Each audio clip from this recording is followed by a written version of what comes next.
Om Tava Kathamratam Tapta Jivanam Kavivireeditam Kalmasapaham Shravana Mangalam Srimadatam Bhuvigananti Purida Janaha. Your words are like nectar, bringing life to scorched souls. They are praised by poets and remove all sin. They are auspicious to hear, wonderful and exalted. Those who spread these words throughout the world are truly giving souls. Welcome to our class on the Gospel of Sri Ramakrishna. We're at the bottom of page 176.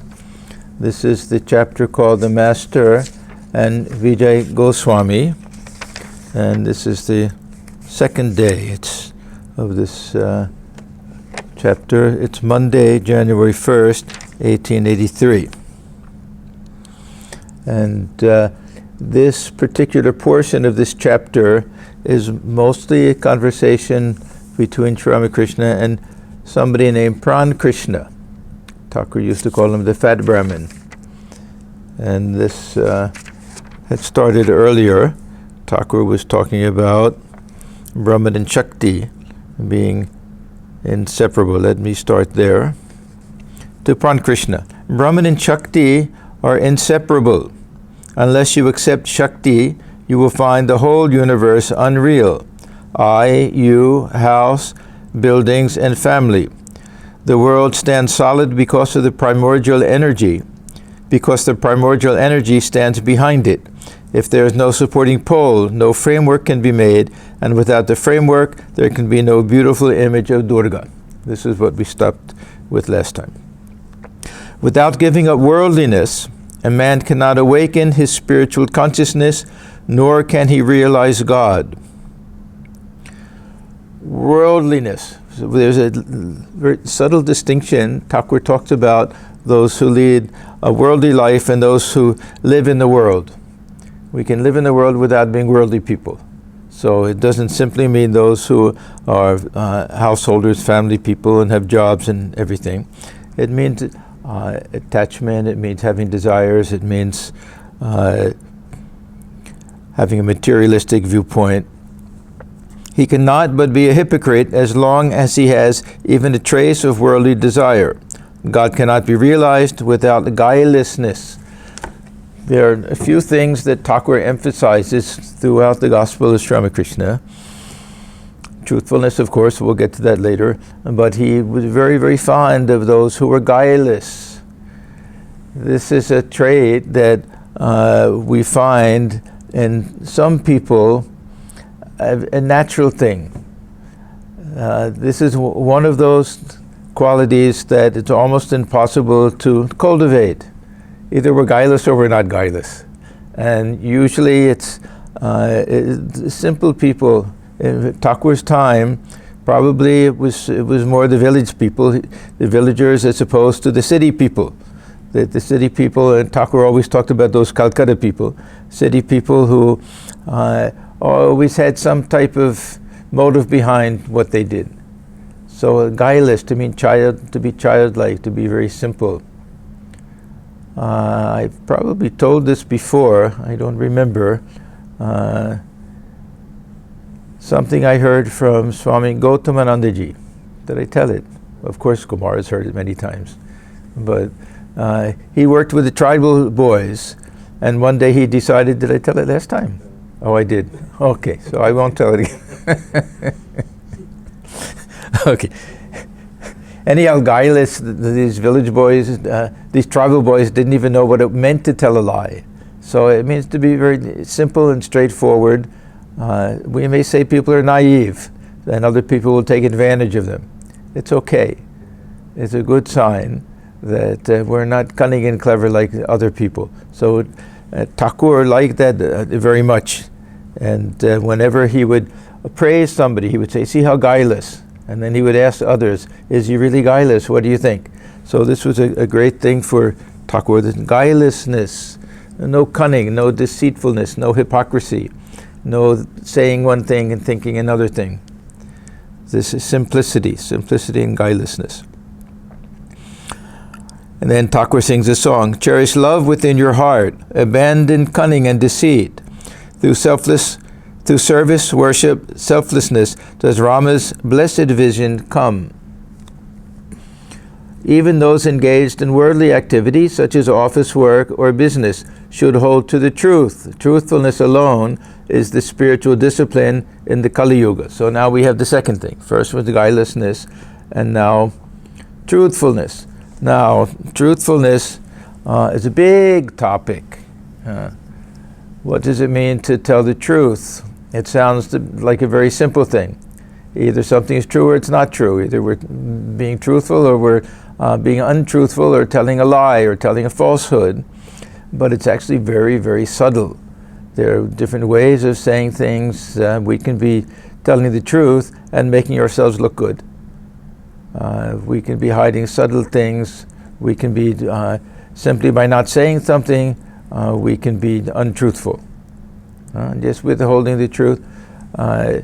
Some people are too truthful, that we shouldn't go around telling people they don't look good. Somebody says, how do I look today? We shouldn't say you look terrible today. So we know that simply telling the truth is not always the best thing to do. It has to be priya, it has to be pleasant, and it has to be hita. It has to be conducive to the well-being of someone. So there has to be a good reason for it. So we have a little test that we can use, that when we are about to say something, we can ask ourselves, before we say it, mentally of course, ask ourselves, is it true? Is it kind? And is it helpful? And if any of these three are absent, then doesn't mean we should tell a lie. It's better not to say anything. We're not always bound to say something. We can simply remain quiet. There's no great benefit in enumerating all of our faults to other people. This is another thing that we may say, oh, how truthful. It may be a good sign, but there also may be some motive behind it. So this is the main thing, to look for that motive behind the things that we say. Speech is the way that we tell people who we are, because we can only show them the exterior of ourselves. People can see the physical part. If we want people to see the interior part, then generally we do it through speech.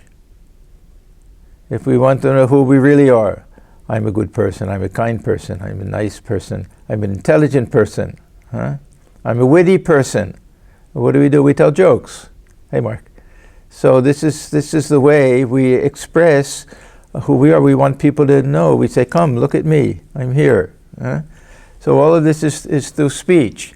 If we want to be really subtle with this whole thing, we can say that every time we speak about ourselves in terms of this ego sense or in terms of this physical body, we're not being truthful. Even if we say I'm a good person, I'm a happy person, if we say I'm in great pain, no, I fell and I hurt myself, I'm in great pain. Is it truthful? Well, from the highest Advaitic point of view, it's not truthful.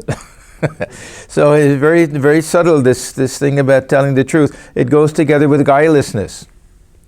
Truthfulness and guilelessness, those who are very guileless, then they don't have to ask all of these questions. They naturally will just say things as they are and how they appear to them. There won't be that hidden motive behind it. So Thakur used to say in this Kali Yuga, why this Kali Yuga? That means in this age when most people are not able or qualified to do intense meditation and austerities and spiritual practice. That this is a shortcoming of people in this age, that if we can stick to truthfulness, sometimes he says for 12 years, without a break, we can realize God.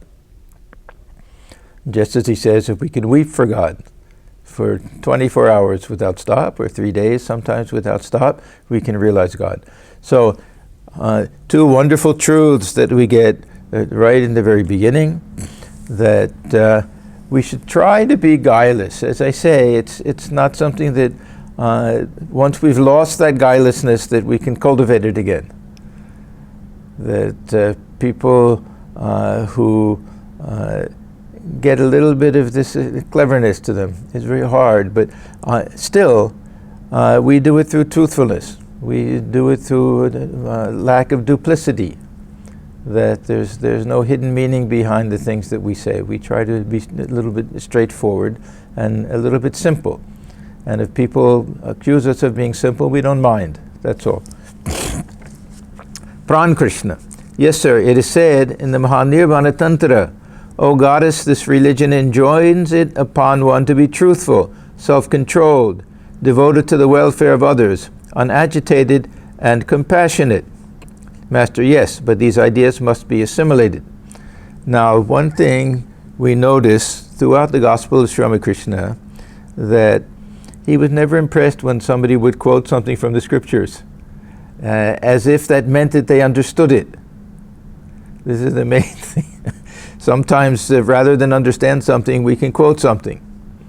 That instead of, we say, oh yes, this is found here, and a little bit of showing off.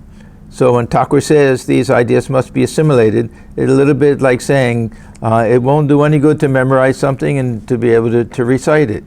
You have to understand what it means and assimilate it. That means make it part of your very being.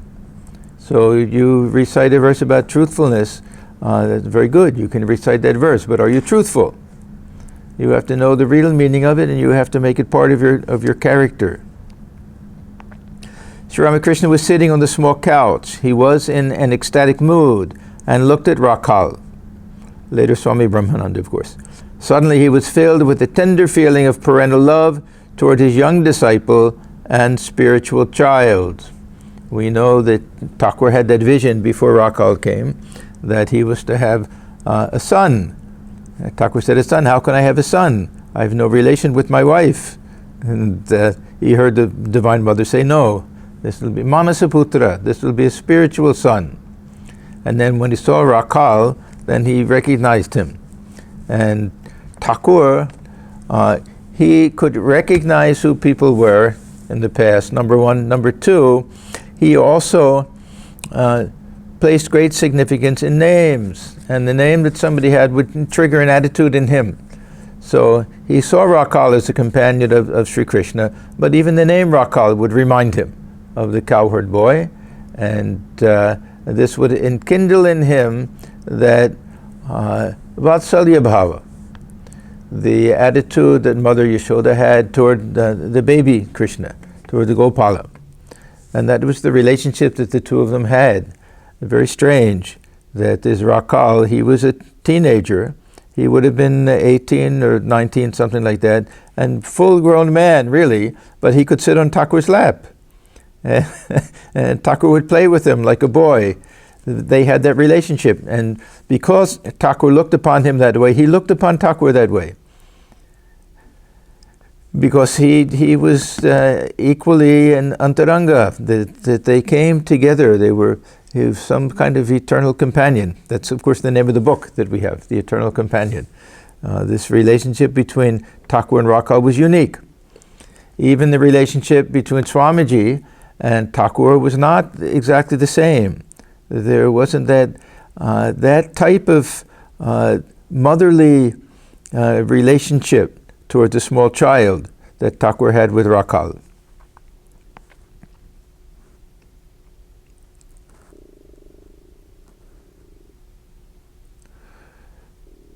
So Sri Ramakrishna was sitting on the small couch. He was in an ecstatic mood and looked at Rakhal. Suddenly he was filled with the tender feeling of parental love, Vatsalya Bhava, toward his young disciple and spiritual child. Presently he went into samadhi.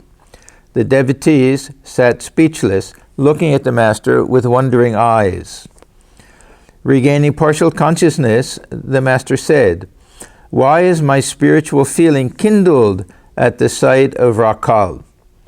This uddeepana is another quality that Sri Ramakrishna embodied to a tremendous extent. Uddeepana, it's something that we read about in the life of Chaitanya Deva and in the stories that we have of Radha. That something will trigger something. They'll see something that will trigger a divine mood and will catch on fire. Uddeepana. It means that if somebody's very dry kindling, they come close to a large fire, that immediately it'll catch on fire. So with Sri Ramakrishna, whatever he saw that had some association, divine association, it would immediately click in his mind. So suppose he went to the zoo and saw the lion. He would think of Durga and go into ecstasy.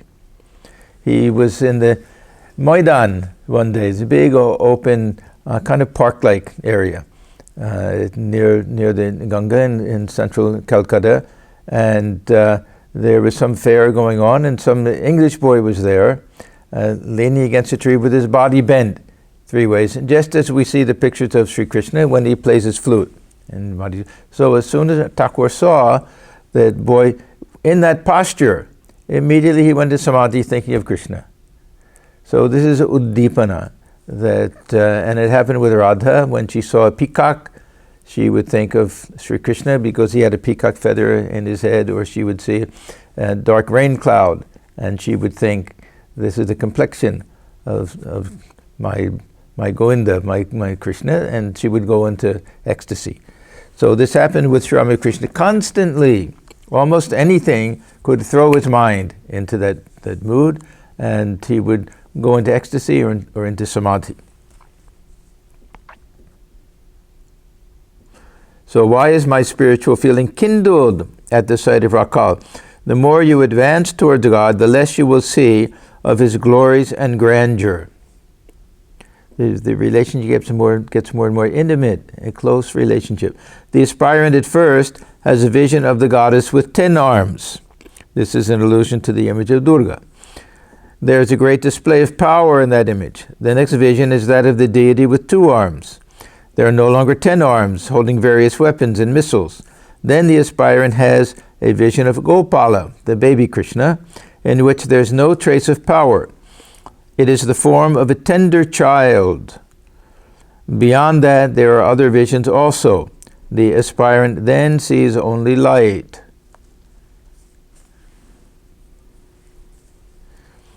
Reasoning and discrimination vanish after the attainment of God and communion with Him in samadhi. How long does a man reason and discriminate?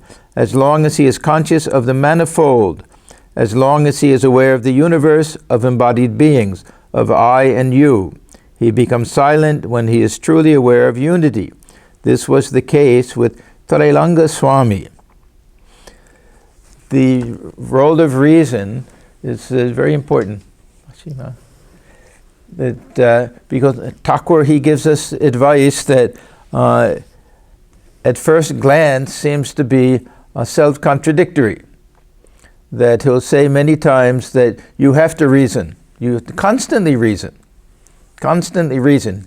What does that mean? Constantly tell ourselves that God alone is the one ultimate reality, the one real aim of life. Everything else is secondary to that.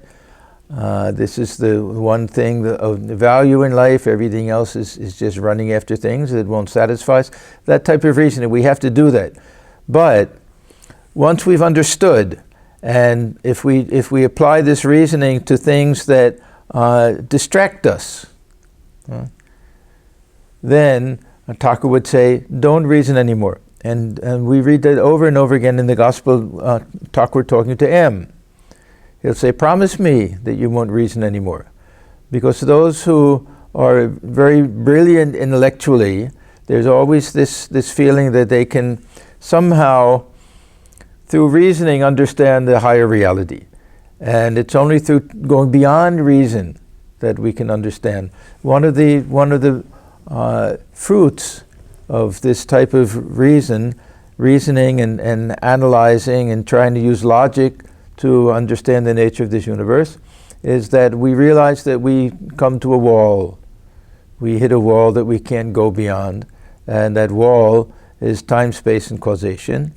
And we realize everything that we know is relative within the bounds of Maya. And in order to go beyond that, we have to go beyond reasoning. And we have to become intuitive, and we have to feel and have some direct realization. So, if we follow the path of reason, this Vichara Marga or Jnana Yoga, if we follow that, then and reach the end of that, then there's no reason to go back and analyze it anymore. There's the value of the scriptures is already been accomplished. We don't have to go back and read. If we need a map to get to a certain place, we'll keep consulting the map. Once we get there, we don't need a map.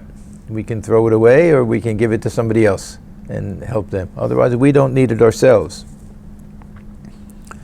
So reasoning and discrimination vanish after the attainment of God and communion with Him in samadhi. How long does a man reason and discriminate? As long as he is conscious of the manifold, as long as he is aware of the universe of embodied beings of I and you. So we discriminate that two ways. One is separation, the other is unity. One, that this real I, it can't be this body, the mind, senses. So we discriminate that way. The other is, yes, I feel oneness with everything. So we can do it in either way. But if there's no separation between I and you, then there's no reason to either feel that, yes, I'm the self, I'm distinct from everything, or I'm one with everything, because we have that experience. He becomes silent when he is truly aware of unity. This was the case with Trailanga Swami. Trailanga Swami, probably his real name was Tailanga. He was a Telugu man. Yeah, because Trailanga doesn't mean anything, really. It sounds like a Sanskrit word, but not really. So there is some thought that he was a Telugu, but he was very, very highly revered, lived in Benares for, some say, hundreds of years. We don't know if the half of that is mythical or legendary or what, but he was very, very well known. Whoever went there would go to visit him. And Bhaskarananda Swami, they were two, but he was even more famous. So even Holy Mother met him. And he was a real Paramahamsa, but he maintained silence. He would meet with people and everything, but would just indicate things. So he was a case, Thakur is saying, someone who had realized the goal. God realized so. No need to say anything. No need to reason also. Have you watched a feast given to the Brahmins? At first, there is a great uproar, but the noise lessens as their stomachs become more and more filled with food. When the last course of curd and sweet is served, one hears only the sound shoop shoop as they scoop up the curd in their hands. There is no other sound. Next is the state of sleep, samadhi. There is no more uproar. So when we find people constantly talking, and even talking very high philosophy, and God alone is real, the world is unreal and everything, not necessarily a sign of realization. Because, as I say, we have to analyze why we say things. What is that urge? Those who are fully self-content, there's no motive to say things to people even, unless it's for their welfare. Otherwise, if to let people know how intelligent we are, or how holy we are, or God realized, or anything like that, it's a sign that we still have our desires, we still have our ego sense. So this will be very natural. There's no incentive to say anything. If it's helpful to others, okay, but there's no personal reason to do it. To M and Pran Krishna. Many people talk of Brahmajnana, the knowledge of Brahman, but their minds are always preoccupied with lower things. House, buildings, money, name, and sense pleasures. As long as you stand at the foot of the monument, this is the Okturloni monument in Calcutta. That's in the Moidan? Is it near the Victoria Memorial or something? Anyhow, must be very tall, something like the Washington Monument? Oh, yeah. Yeah? As long as you stand at the foot of the monument, so long do you see horses, carriages, Englishmen, and Englishwomen. But when you climb to its top, you behold the sky and the ocean stretching to infinity. Then you do not enjoy buildings, carriages, horses, or men. They look like ants. Now, this is another illustration, and we'll see it many, many times, at how the experience we have at the very top and the way that we get to the top are the same. So when we get to the top, automatically we won't enjoy, have any attachment to the lower things. But then will say, how do we get to the top? Get rid of attachment to these lower things. So it sounds like a vicious circle, huh? Then what do we do? If you're telling me I can't get rid of, say with desires, I can't get rid of desires until I realize God, and I can't realize God until I get rid of desires. Then I'm stuck. What can I do? So the point is that we make an attempt to get rid of desires. As it gets closer and closer and our desires become fewer and fewer, then grace takes over. Then when we have that experience, then there's no attempt to get rid of desires. Something greater has come. It's been replaced. So now we see the infinite sky and the birds flying and everything. Who cares to see people dressed in fancy and walking around and all of that? Automatically we lose it. So one is through effort and the other is as a result of God realization. All such things as attachment to the world and enthusiasm for lust and gold disappear after the attainment of the knowledge of Brahman.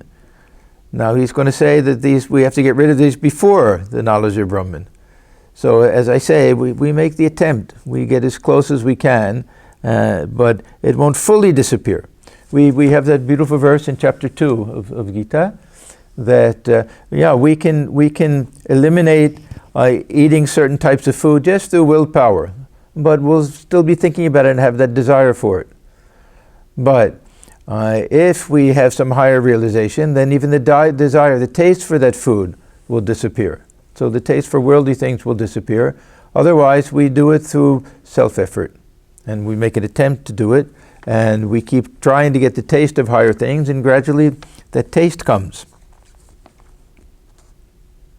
Then comes the cessation of all passions. When the log burns, it makes a crackling noise, and one sees the flame.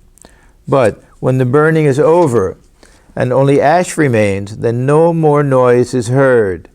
Thirst disappears with the destruction of attachment. Finally comes peace. The nearer you come to God, the more you feel peace. Peace, peace, peace, supreme peace. The nearer you come to the Ganges, the more you feel its coolness. You will feel completely soothed when you plunge into the river. Now, God is not such a thing as a designation on a map.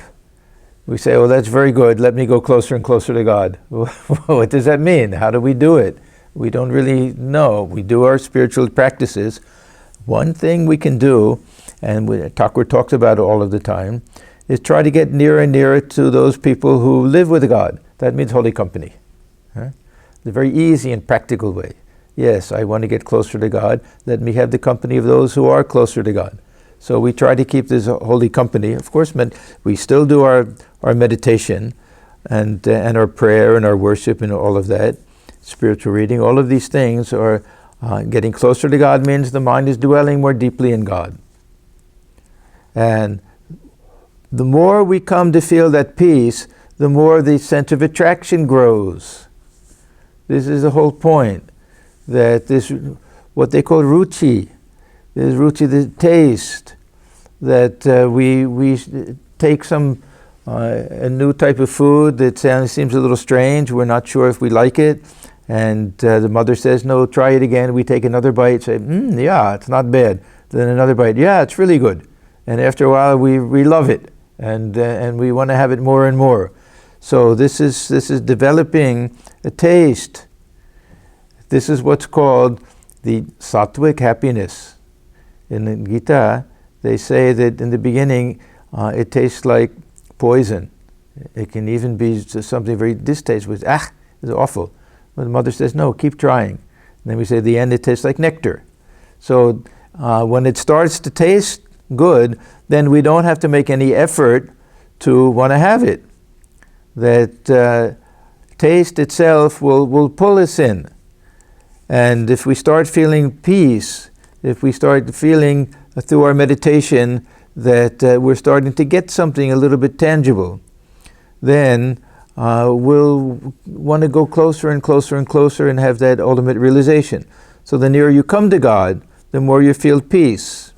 Peace, peace, supreme peace. The nearer you come to the Ganges, the more you feel its coolness. You will feel completely soothed when you plunge into the river. But the universe and its created beings and the 24 cosmic principles all exist because God exists. Nothing remains if God is eliminated. The number increases if you put many zeros after the figure 1, but the zeros don't have any value if the 1 is not there. This is both a metaphysical truth and a practical truth.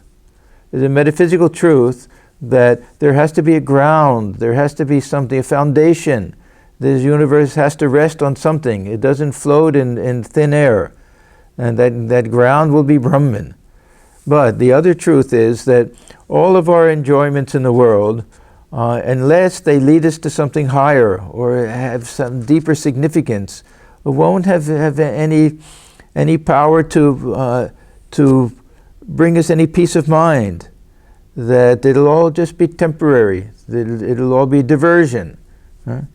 But if it's grounded in something higher, and it's grounded in that ultimate reality, then we'll see that there's something substantial about it.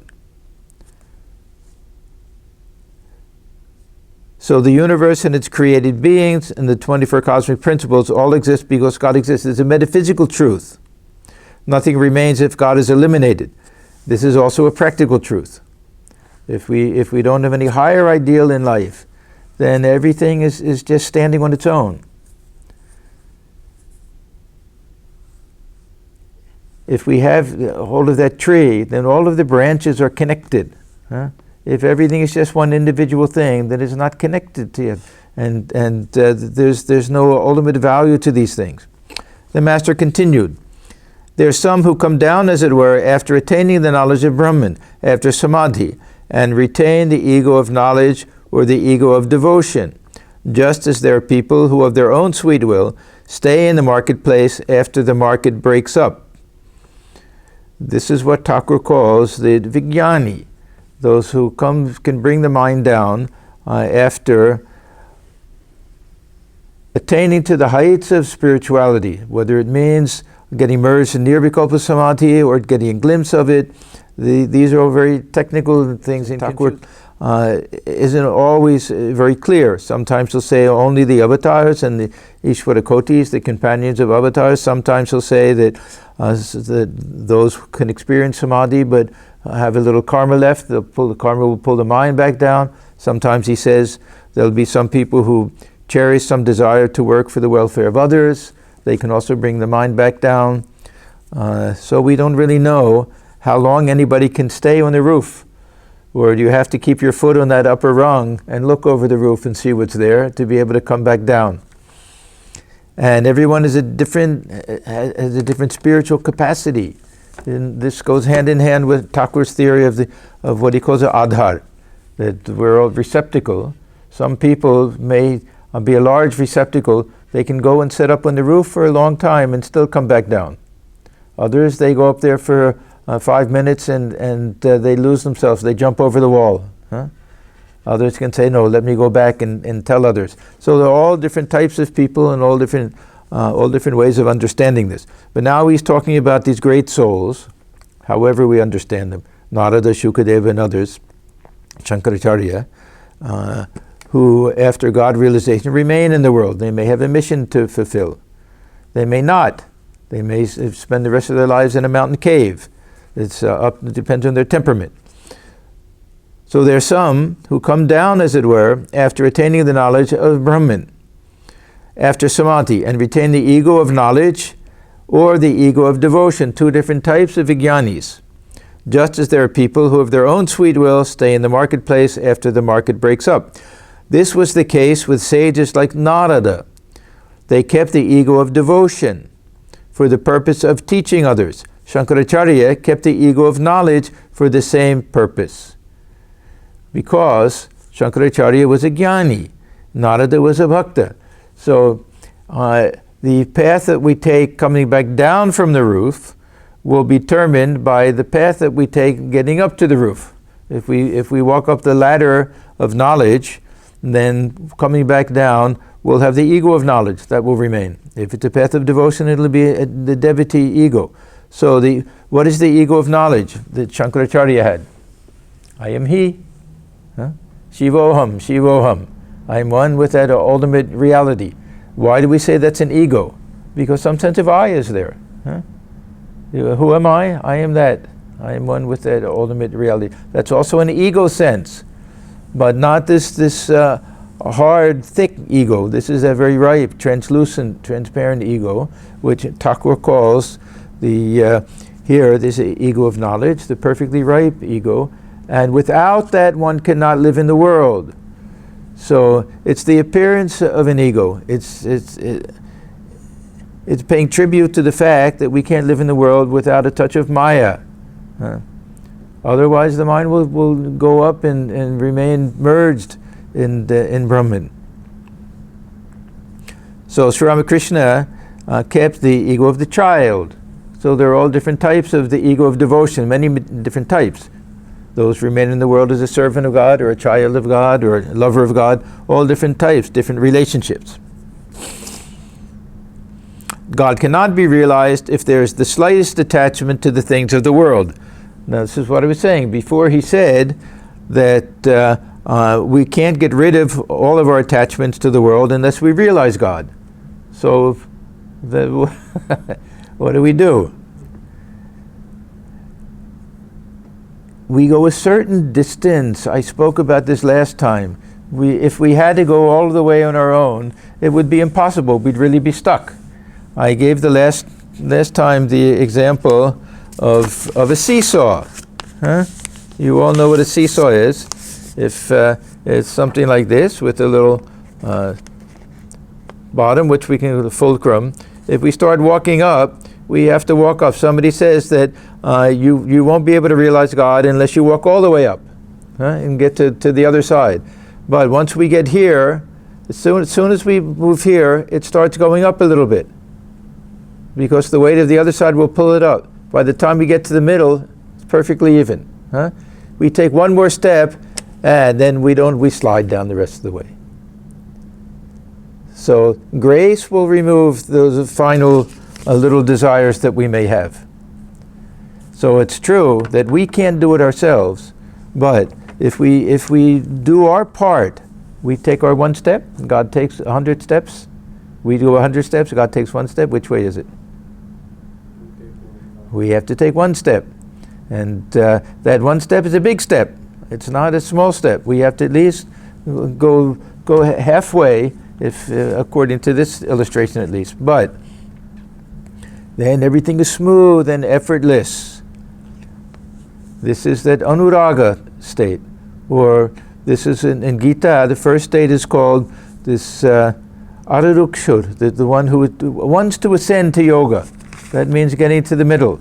But one who has already attained that state, then there's no action needed. First one, we have to have some karma, some action. The second one, shama. We don't do anything. We just slide down after that. So it's true that if there's slightest attachment to the things of the world, we can't realize God. But if we develop enough taste, then automatically that'll be pulled away from us. We can't do it ourselves. This is why grace is necessary. A thread cannot pass through the eye of a needle if the tiniest fiber sticks out. The anger and lust of a man who has realized God are only appearances. They are like a burnt string. It looks like a string, but a mere puff blows it away. God is realized as soon as the mind becomes free from attachment. As soon as the mind becomes free from attachment, whatever appears in the pure mind is the voice of God. Now, we can either take the voice of God as something literal, or we can take it as a figurative type of thing. In Sri Ramakrishna's case, it was literal. He actually heard a voice. What Thakur is saying here is that if we can eliminate all selfishness and all impurity from the mind, whatever thought arises, we can take as the will of God. We can have some understanding that this is something that is safe to do. We don't have to question it. Because the things that get us in trouble are when we do things with some selfish or ulterior motive. So I won't necessarily say that, yes, God told me to do this, but if I can possibly attain to that state where the mind is pure and some desire comes in, I can have the feeling it's a sattvic desire. I have to analyze it, of course, and make sure, but in Thakur's case, it was something literal. And he used to say that the Vijnani can speak to God, hear the voice of God. Whether it happens with everyone, I don't know. In Swamiji's case, yes, Swamiji heard. And there was a conversation, I think, with Swami Yogananda, where Swamiji was saying that something was Thakur's will, that the order should work in this way and everything. And Swami Yogananda, if it was him, said, is it his will or is it your will? Swamiji, how do you know Thakur's will? And he said, he told me. And he said, really, you heard his voice? And he said, yes, I heard his voice. And then he shut up, because he knew it was true. So there are cases, these great mystics, where they'll hear something, and it'll be so, has such a ring of truth to it that they won't question it. It'll be more real to them than hearing somebody else say something. This is why Thakur said, yes, I've seen God more clearly than I see you or anything else. It was clear. So he would hear the voice of God more clearly than anything else also. Whatever appears in the pure mind is the voice of God. That which is pure mind is also pure buddhi. That again is pure Atman. Because there is nothing pure but God. But in order to realize God, one must go beyond dharma and adharma. Now, I've tried to explain this many times, that we shouldn't get confused with the other way of looking at mind as an instrument. We want to purify the instrument so that we can get a reflection of the self within the mind. If we get a reflection of the self within the mind is different from the self. I'm different from the mirror if I can see my reflection in it. This is a different model, that's all. This is like saying that there's only one ocean of consciousness. What is mind? It's the surface. It's the surface where there are waves. And it's also the impurities in the water. If all the impurities can filter down to the bottom or get removed by some purifier and all the waves become still, then mind and consciousness are one and the same. There's no distinction. In order to realize God, one must go beyond dharma and adharma. This is the final conclusion of the Gita. Sarva dharman parityajya mamekam sharanam vraja. That giving of all dharmas means all sense of obligatory action. That this is to be done and this is to be avoided. And we have to do a certain amount of ritual and a certain amount of this and that. That this all belongs to the lower stage of bhakti. There's nothing wrong with it, it's necessary. But we have to pass through that. This is a Vedhi bhakti. In order to realize God, we have to get to this anurag state where everything is spontaneous. And we feel that ecstatic love within ourselves. And that carries us away. We get swept away by that. We don't have to do anything at that point. So there's no question of sitting and doing a certain amount of japa and waking up at a certain time. Whole mind is on fire with the idea of God. The Master sang in his melodious voice, "Come, let us go for a walk, O mind, to Kali the wish-fulfilling tree, and there beneath it gather the four fruits of life." Another Ram Prasad song, beautiful song. Yeah, the Thakur used to say, the wish-fulfilling tree, yes, we have to sit under it. Now, what does that mean? It means that we have to, we don't call on God from a distance. We have to feel God is very close, dwelling within. And we want to dwell ourselves within God. How do we live with God, dwell within God? By constantly thinking of God, with the feeling of love, feeling that attraction. Then, whatever desire arises in the mind, fulfilled. Now, what does that mean? All desires are fulfilled. For the God-realized soul, it means eliminated. Huh?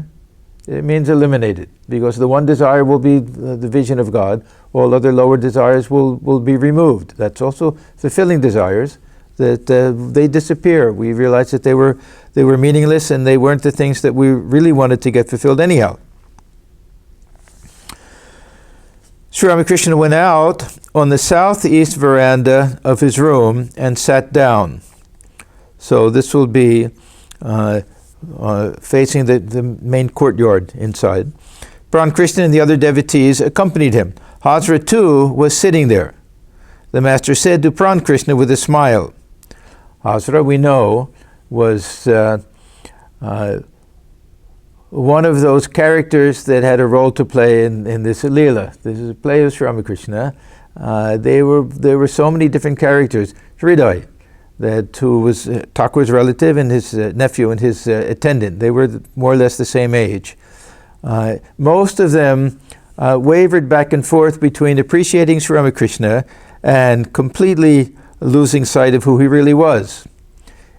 This happens with those who are too close. Either they're born in the same village or a nearby village, or they're related, and they can't possibly appreciate their greatness. It happened with Holy Mother and her brothers. Every once in a while they would think, oh, our Didi is somebody really special. Otherwise, they just wanted money from her and other things. So this Hazra, he liked to put on a big show, that he was a great jnani. He would sit and do a japa and give instructions to the boys. He became friends with Narendra. Our Swami Vivekananda, he liked everybody. He liked the oddballs a little bit. He would hang out with them and chat with them and enjoy their company. So this is Hazra. The Master said to Pran Krishna with a smile, Hazra is not a man to be trifled with. If one finds the big Durga here, then Hazra is the smaller Durga. How will we say Durga? A court. This Machima. Durga. I think it's a court term. It's a big assembly, royal assembly. Huh? Durga. It's from the Muslim period term. Huh? All laughed at the Master's words. A certain gentleman, Navakumar by name, came to the door and stood there. At the sight of the devotees, he immediately left. Oh, egotism incarnate, Sri Ramakrishna remarked. About 9:30 in the morning, Pran Krishna took leave of the Master. Soon afterwards, a minstrel sang some devotional songs to the accompaniment of a stringed instrument. The Master was listening to the songs with Kedar Chatterjee, a householder devotee. When Kedar Chatterjee, a householder devotee, entered the room, clad in his office clothes. He was a man of devotional temperament and cherished the attitude of the gopis of Vrindavan. Words about God would make him weep. This is another very, very unusual character in the Gospel of Sri Ramakrishna. He had tremendous devotion to Sri Ramakrishna and very good person, and Thakur loved him. And at the same time, sometimes Thakur would say, well, get him away from me. And he knew he had some funny ideas. When it says, took the attitude of the gopis of Vrindavan, then this is a very dangerous thing. We don't know what it means. Huh? It can be a very pure thing. But there were so many sects at that time. This Vaishnav Charan had his Ghoshpara sect, huh? And there was the Sahajiyas and what was the other one that was popular in those days? Kartabhaja, all these different sects. This idea, worshipping God as Radha and the gopis worshipped Krishna, they would reenact that. The man would be there and the woman would be there, and all sorts of mischief would take place. So this was a very high ideal, but can become degenerated very easily. It's a little bit equivalent to the Soham idea.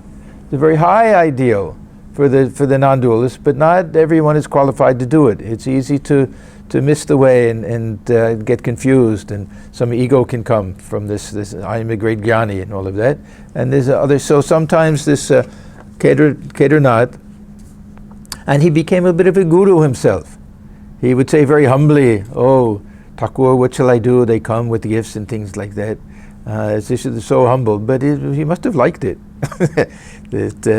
He and Vijay were good friends also, because he lived, this Kedarnath, he lived in Halishahar, which is home, and worked in Calcutta, but had to go to Dhaka very often. And Vijay was also living in Dhaka or nearby, so they would meet with each other and talk about Thakur, because he loved Thakur.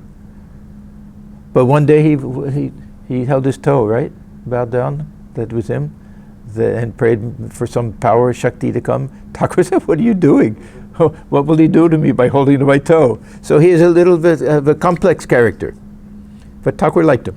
The sight of Kedar awakened in the master's mind the episode of Vrindavan, that same uddeepana. As soon as he saw Kedar, he knew the attitude that Kedar had, that of this episode of the gopis, Radha, in Vrindavan. So Thakur's mind would immediately go to that. Intoxicated with divine love, the master stood up and sang, addressing Kedar, "Tell me, friend, how far is the grove where Krishna, my beloved, dwells? His fragrance reaches me even here, but I am tired and can walk no farther." Sri Ramakrishna assumed the attitude of Sri Radha to Krishna and went into deep samadhi while singing the song. Now, we hear this samadhi, most of the time it'll be what they call bhava samadhi.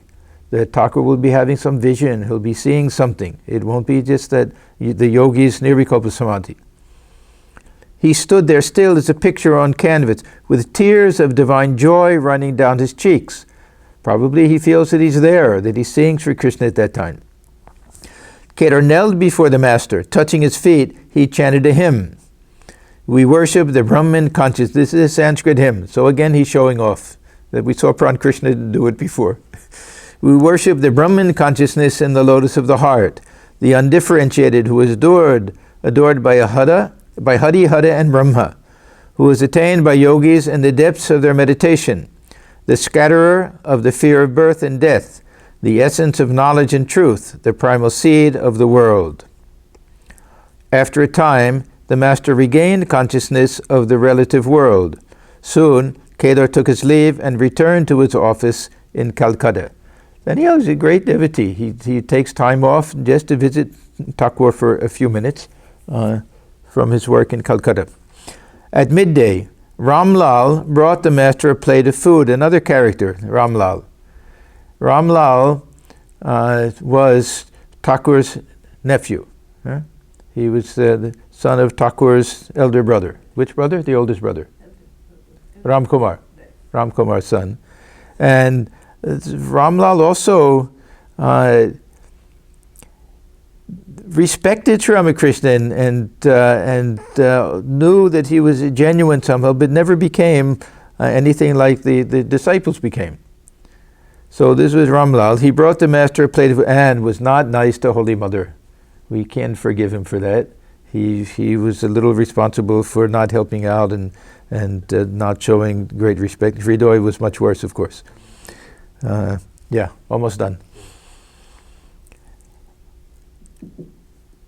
At midday, Ramlal brought the master a plate of food that had been offered in the Kali temple. Like a child, he ate a little of everything. Okay, we'll stop here. That now some new people will come. Several Marwari devotees will come and conversation will continue there.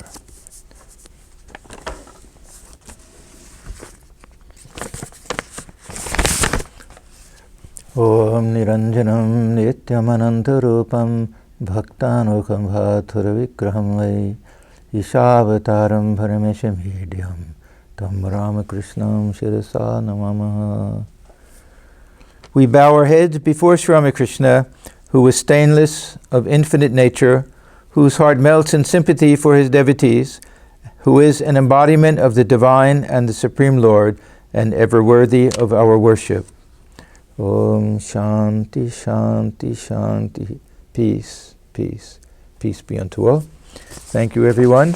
And everyone stay well, and we will see you next time.